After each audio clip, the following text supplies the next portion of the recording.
Hello everyone, जय Jagannath. Welcome back to SP family mini blog. आज मोटेटा शॉर्ट वीडियो रे शेयर करुछे। दिन माने केंता पले जाउछे जानी भी नाय हबार।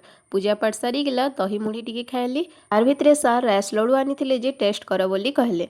आज दिनटा वर्षा जे कह नै, दिन रु रात खाली वर्षा हिछि।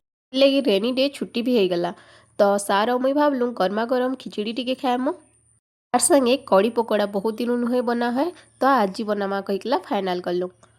भाजी शाग लंच रे खाइलु, तापरे टिके रेस्ट नैकला। आज टिके मूवी भी देखा हैला।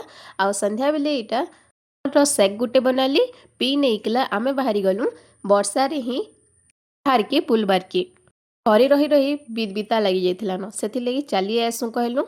आ संध्या बेले इटा घी दिया रोटी संगे पुटल तरकारी। शॉर्ट मिनी ब्लॉग आसपा आपण माने निश्चित भाव में देखिए। आ वीडियो जेन माने देखुछन समस्त को धन्यवाद। बाय।